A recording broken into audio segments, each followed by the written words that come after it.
Hello students, welcome to Knowledge Viewpoint. So this is class 7th series. Today we will do chapter number 5 of supplementary reader book, that is Golu Grows a Nose.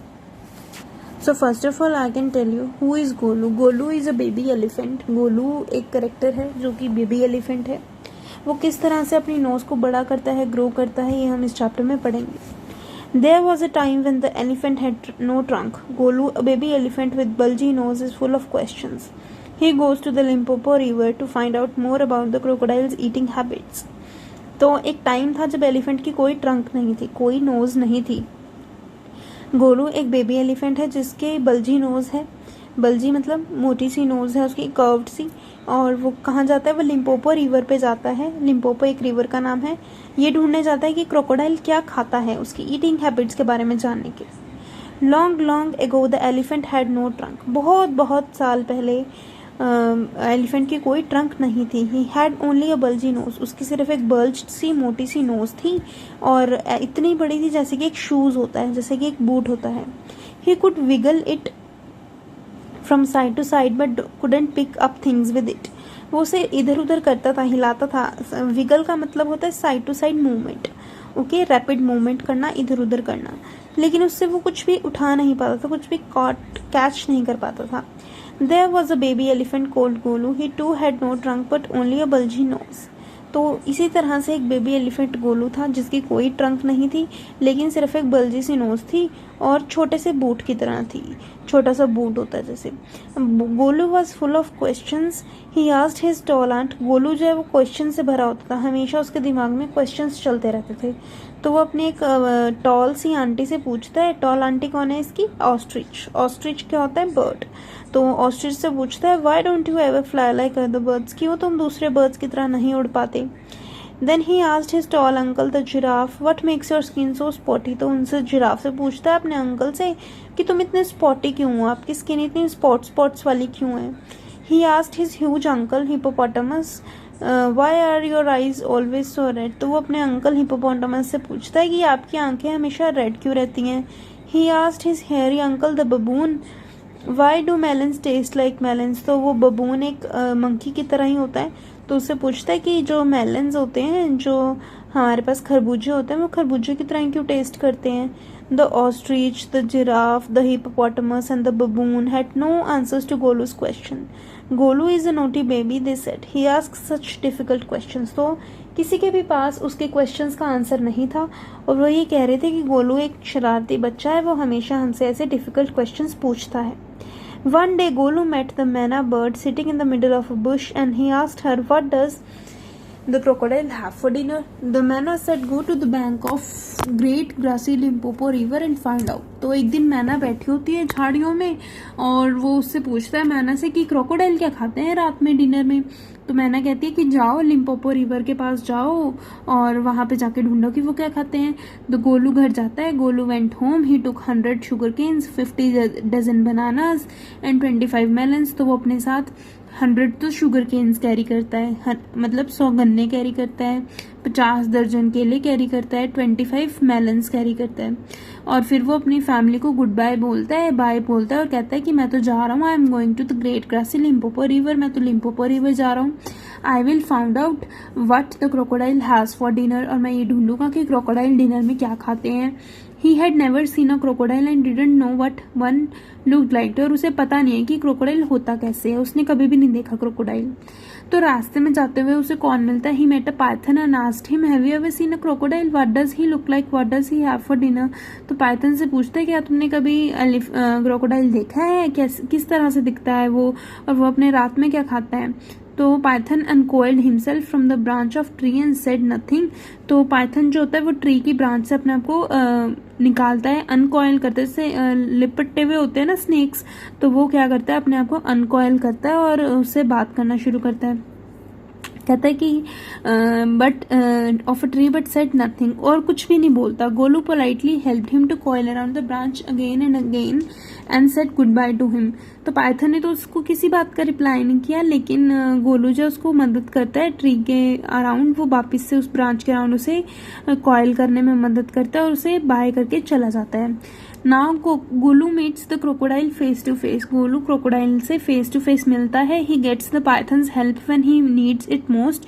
उसे python की help मिलती है जब उसे उसकी बहुत ज़्यादा ज़रूरत होती है। Golu grows a long and useful nose. और गोलू की बहुत बड़ी एक यूजफुल और लंबी सी नोज आ जाती है।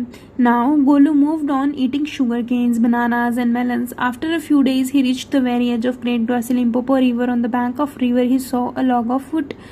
तो बहुत दिनों के बाद वो चलता रहता बहुत दिनों के बाद वो उसके जो खाना लेके जाता है अपना, शुगर केन्स, बनानास, मेलन्स, वो भी फिनिश होने शुरू हो जाते हैं। और कुछ दिनों के बाद वो रिवर के पास पहुंच जाता है और वो एक बैंक ऑफ रिवर, एक रिवर के किनारे एक बड़ा सा लॉग ऑफ वुड देखता है। लॉग ऑफ वुड मतलब जैसे तना बोलते हैं ना पेड़ का, वो देखता है। It was really the crocodile who winged eight him. Excuse me said Golu, have you ever seen a crocodile. तो वो देखता है सच में वो क्रोकोडाइल होता है जो उसकी तरफ विंक करता है। विंक का क्या मतलब होता है? आइज की मूवमेंट। आइज की मूवमेंट जैसे हम ब्लिंक करते हैं ना, आंखें बंद करना खोलना, उसे हम कहते हैं विंक करना। ठीक है, जैसे हम हिंदी में कई बार बोलते हैं आंख मारना। तो it was really crocodile who winked at him. Excuse me said the Golu, have you ever seen. तो वो क्रोकोडाइल से पूछता है कि क्या आपने कभी क्रोकोडाइल को देखा है। तो क्रोकोडाइल उसे आंख मारता है, दोबारा से आंख मारता है और कहता है and lifted half his tail out. और अपनी आधी पूंछ बाहर निकाल लेता है। आपको पिक्चर में भी आगे दिखेगा किस तरह से वो पानी से अपनी हाफ पूंछ, हाफ टेल को बाहर निकाल लेता है। तो द क्रोकोडाइल विंग्ड हो गया, मड से बाहर निकाल लेता है, कीचड़ से, पानी से बाहर निकाल लेता है। Come here little one said the crocodile, why do you ask such question. तो वो कहता है इधर आओ मेरे पास छोटे बच्चे, तो तुम इस तरह के क्वेश्चंस क्यों पूछ रहे हो। तो वो कहता है I want to know, come close little one for I am crocodile. तो वो कहता है मेरे पास तो आओ, मैं ही क्रोकोडाइल हूँ। और वो अपने मगरमच्छ के जो हम कहते हैं ना आंसू, तो वो अपने टीयर्स दिखाता है और कहता है कि ये सच है, और वो अपना प्रूफ करता है कि मैं ही क्रोकोडाइल हूँ। वो रो के दिखाता है। Golu was afraid, but he sat down on the bank and said, "You are the very person I was looking for. Please tell me what you have for dinner." तो गोलू डरता है लेकिन वो वहीं बैठ जाता है बैंक पे, किनारे पे, और पूछता है कि तुम्हें तो मैं ढूंढ रहा हूँ कब से, प्लीज मुझे बताओ कि तुम डिनर में क्या खाते हो। Come here little one and I will whisper the answer to you. मेरे पास आओ, मैं तुम्हारे कान में ना विस्पर कर देता हूँ, मतलब धीरे से बता देता हूँ। विस्परिंग करना मतलब धीरे धीरे बोलना। तो मैं आपके कान में बता देता हूँ। Golu put his head down close to the crocodile snout and the crocodile caught him by nose. तो गोलू अपना सिर नीचे करता है उससे सुनने के लिए आंसर। तो क्या करता है क्रोकोडाइल, क्या होता है अपनी स्नाउट को, स्नाउट क्या होता है जो उसकी जो क्रोकोडाइल की नोज होती है ना आगे की, जो उसका माउथ होता है, स्नाउट कहते हैं जिसे हम, वो बाहर निकालता है और उसकी एलिफेंट की नोज को पकड़ लेता है। ठीक है, और उसे पकड़ लेता है। I think said the crocodile today a baby elephant will be my dinner. तो वो कहता है कि मुझे लगता है आज तो शायद मेरा बेबी एलिफेंट डिनर होने वाला है। तो वो फिर जो गोलू होता है वो स्क्रीम करता है, मतलब चिल्लाता है। स्क्रीम का मतलब होता है चिल्लाना। तो वो चिल्लाता है, लेट मी गो, मुझे जाने दो, तुम मुझे परेशान कर, तो मुझे हर्ट कर रहे हो मिस्टर क्रोकोडाइल, तो मुझे जाने दो। The python who had been quietly following Golu came to the bank and said, if you do not pull as hard as you can, the crocodile will drag you into the stream. जो Python होता है ना, snake, वो उसे follow कर रहा होता है बहुत धीरे धीरे, उसे पता भी नहीं चलता गोलू को। ठीक है, तो फिर जो गोलू बैंक पे came to the bank and said if you do not, तो उसे पाइथन उसे कहते हैं कि अगर तुमने अपने आप को नहीं पुल किया ना, पीछे की तरफ नहीं धकेला, तो क्रोकोडाइल तुम्हें ड्रैग कर लेगा और स्ट्रीम में, नदी की तरफ ले जाएगा, खींच लेगा। Golu set back on his little haunches and pulled and pulled. Golu अपने छोटे छोटे हॉन्चेस, क्या होता है लेग्स के जो ऊपर वाला पार्ट होता है ना, थाइस, उसे हम हॉन्चेस बोलते हैं। तो उन पे बैठ जाता है और अपने आप को खींचने की कोशिश करता है पीछे की तरफ। The crocodile slipped into the water and making it all creamy with great sweeps of his tail. तो क्रोकोडाइल पानी में स्लिप कर जाता है और उसे क्रीमी बना देता है। And he also pulled and pulled, और वो भी खींच रहा होता है, क्रोकोडाइल भी उसको पुल कर रहा होता है।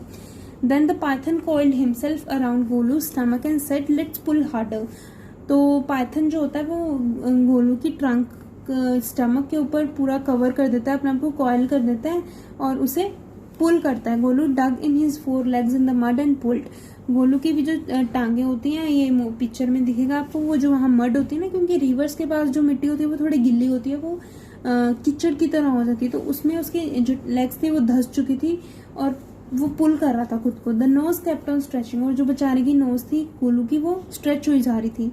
Eight each at each pull the nose grew longer and longer and it hurt Golu. और हर एक पुल पे जैसे ही क्रोकोडाइल उसे खींचता था या वो खुद को पीछे की तरफ खींचता था तो उसकी जो नोज थी वो बढ़ती जा रही थी, लॉन्ग होती जा रही थी और उससे गोलू को बड़ी परेशानी हो रही थी, दर्द हो रहा था उसे। The nose was now 5 feet long but it was free at last. जो नोज थी वो 5 feet लॉन्ग थी, 5 फुट लंबी उसकी नोज हो गई थी और लेकिन वो छूट चुका था, उसको क्रोकोडाइल ने छोड़ दिया था। Golu sat down with his nose wrapped up in a big banana leaf and hung it in the great grassy Limpopo river to cool। तो क्या करता है, गोलू नीचे बैठता है, अपनी नोज को रैप कर लेता है बड़े से बनाना के लीफ के साथ और वहीं लिम्पोपो रिवर के पास ही बैठ जाता है अपनी नोज को कूल करने के लिए। Golu sat there for 2 days for waiting his nose to cool and to shrink। तो वहाँ पर वो 2 दिन तक बैठता है कि उसकी जो नोज है वो ठंडी हो जाएगी और श्रिंक हो जाएगी, वापस वैसी शेप में आ जाएगी bulgy. It grew cool but it didn't shrink. वो ठंडी तो हो जाती है लेकिन वो श्रिंक नहीं होती। At the end of second day, तो जब सेकेंड डे खत्म होने वाला होता है, अ fly came and stung Golu on the shoulder. तो एक मक्खी आती है और गोलू को स्टंग कर लेती है। स्टंग का मीनिंग होता है डंक मारना, ठीक है, स्टंग का मीनिंग होता है डंक मारना, ठीक है। तो वो फ्लाई आती है, उसे डंक मारती है शोल्डर पे और वो फिर गोलू क्या करता है, गोलू अपनी नोज को लिफ्ट करता है और उसे वहीं पे हिट करके और फ्लाई को मार देता है। तो मतलब वो बदला ले लेता है उस फ्लाई से अपना। तो advantage number 1, hissed the python, you couldn't have done it with small nose, try and eat little now. तो वो कहता है, पाइथन कहता है कि क्या तुम ये अपनी छोटे वाली नोज से कर सकते थे, अगर तुम्हारे पास एक बड़े वाली नोज न होती, क्या तुम मक्खी उस फ्लाई को मार देते? नहीं ना। तो Golu put on out his trunk and plugged a large bundle of grass and he dusted it against the 4 legs and stuffed into his mouth. तो वो क्या करता है, अपनी बड़ी सी ट्रंक के साथ, नोज के साथ बड़ा सा बंडल एक ग्रास का प्लग करता है, तोड़ता है ग्रास का बंडल, उसे अपनी लेग्स के साथ डस्ट करता है, डस्ट का मतलब झाड़ता है और फिर उसे अपने मुंह में स्टफ कर लेता है, मुंह में डाल लेता है। Advantage number 2, hissed the python, you couldn't have done it with small nose, don't you think the sun is too hot now. तो पाइथन उसे कहता है कि क्या तुम ये एडवांटेज नंबर 2 है ये, क्या तुम ये अपनी छोटे वाली नोज से कर सकते थे? तुम्हें नहीं लगता कि बहुत ज़्यादा गर्मी हो रही है, बहुत ज़्यादा? तो Golu scooped up some mud from the bank and slapped it on his head. तो गोलू कुछ मड में से, वहीं से ही स्कूप करना मतलब निकालना, जैसे हम स्कूप कहते हैं ना, चम्मच के साथ कुछ स्कूप करना, वैसे ही वो अपनी ट्रंक के साथ स्कूप करता है वहाँ मड में से कुछ मिट्टी और अपने हेड के ऊपर उसे लगा लेता है, स्लैप कर लेता है। Advantage number 3, his the python, you couldn't have done it with small nose, तुम ये अपनी स्मॉल नोज के साथ कर लेते? क्या तुम अपनी स्मॉल नोज के साथ उसे लगा लेते अपने माथे पे? Thank you mister Python, said Golu gratefully. तो मिस्टर पाइथन जो होता है स्नेक, उसे थैंक यू बोलता है, गोलू उसे थैंक यू बोलता है। And I will remember all this and now I will go back to my family. मुझे ये सब याद रहेगा और अब मैं अपनी फैमिली के पास वापस चले जाता हूँ। And this is the story how Golu grows a nose. So this is story by Rudyard Kipling, simplified and abridged. और सिंप्लीफाइड का मतलब होता है कि सिंप्लीफाई कर देना किसी भी चीज़ को। बहुत बड़ी स्टोरी होगी, उसका कुछ पार्ट लेके इन्होंने हमें शॉर्ट स्टोरी दे रखी है, ठीक है। तो I hope you like the story and understand. If you have any doubt then please do contact. Thank you for watching the video.